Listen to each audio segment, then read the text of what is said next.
On the last episode, we talked about middle school. This episode, we'll talk about high school.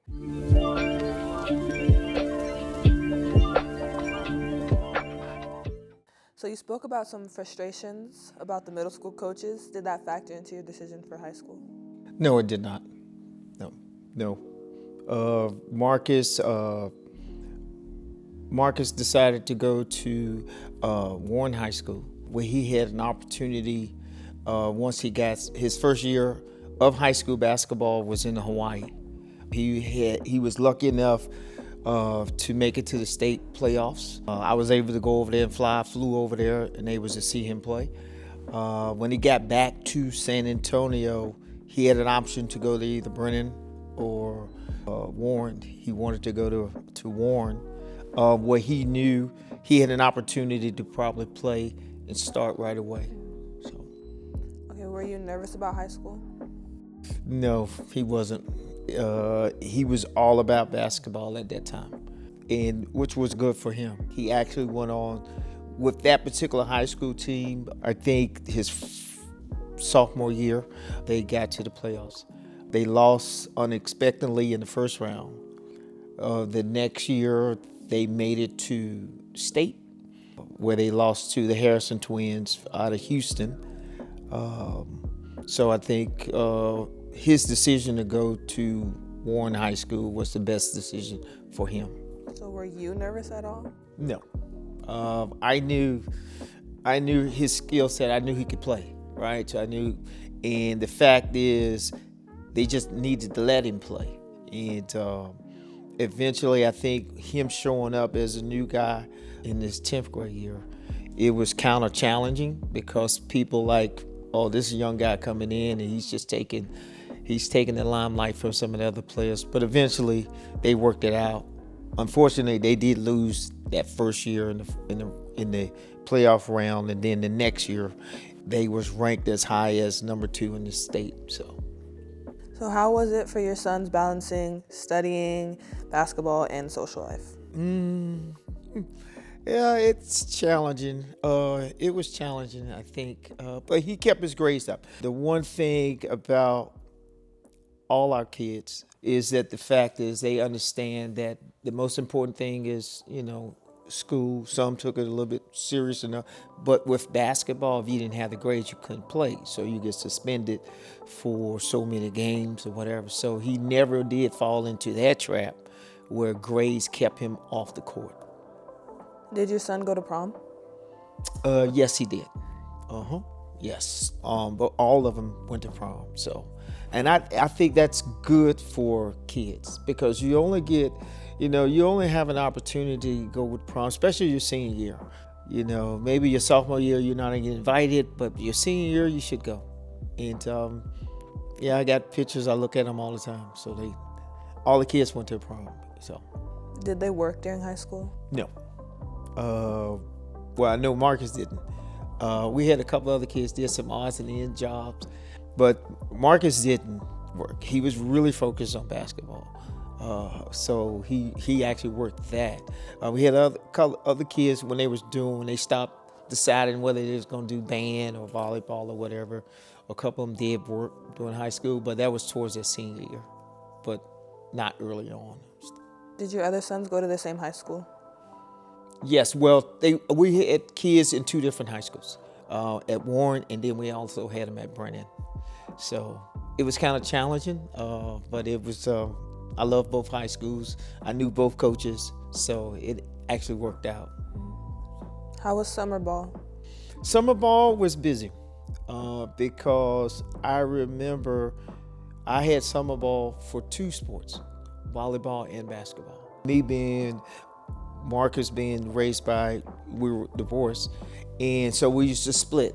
I would go on one trip, the mom and stepfather would go on another trip. So we alternated when we would go, and we did that for volleyball and basketball. So, but it was fun. Expensive, but it was fun. Did your sons ever want to quit? No. Marcus never wanted to quit. We had kids stop playing, but they didn't quit. I wouldn't say they quit. They stopped they start playing. Like he started playing, he focused on band, which he excelled at. So, but no, I wouldn't say they quit. So, Did you play for a sponsored shoe team? no, none of my kids played for a sponsorship team. So we wasn't, that lucky to be able to play. So, it is what it is. When you get your opportunity, you shine. But yeah, the shoe thing, and it's fairly new to me too, right? But it's it's different. It's for sure. But no, neither one of them had an opportunity to be lucky enough to play on the shoot team. Do you think it would have helped them at all? I think so. At a point where I think I knew Marcus could play with higher level competition, I think that could have helped him. But he fell into a trap, and a lot of people looked at him because he's 5'8" and a half. So that was the downside. A lot of shoe teams, to me, they look for their prototypical athlete. They think that's going to make it in college. 6'3", 6'4", 6'5", 6'6", those types of athletes.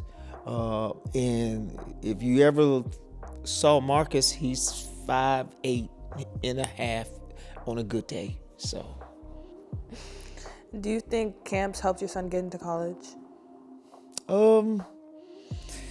kind of. I would say no for Marcus. He sometimes could be explosive, right? And explosive, I mean competitive, right? And some people outside looking in look at it different, right? Especially if you're 5'8", 5'8" and a half. And if they see anything negative about it, kind of take a step back. He wasn't highly recruited. He had one offer coming out of high school that took a chance on him. So if you could tell the parents of high school students one thing, what would it be? Oh, God, Lee.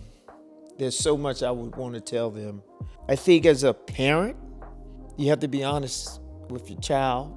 And some parents don't want to hear honesty, right? But you have to be honest with your child. Every child is not going to get a D1 offer, but there's other places where you can play, whether it's JUCO or NAIA or Division II, Division III. There's opportunities for a young child to play basketball, but parents have to be honest with themselves, like, if their kid is not playing, right? You have to look at what's in front of you, And I know that because I see it, right? You have to see what's in front of you. And if you're honest with yourself about it, you should be honest with your child about it.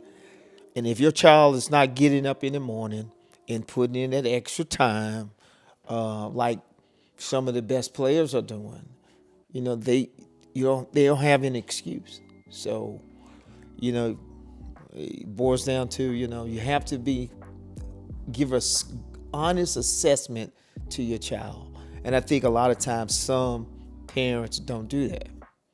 And then, you be honest with your child, you look them in the mirror, it's like, hey, what are you doing? Right? What are you doing? All right, how can I help you be more successful than you really are? And if you're not going to be honest with your child, you're just fooling them, and then they're going to be in for a letdown. As a parent, you have to, right?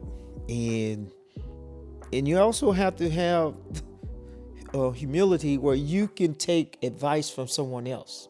I know I do that, right? I listen to other coaches and, about what I know for my youngest son, right?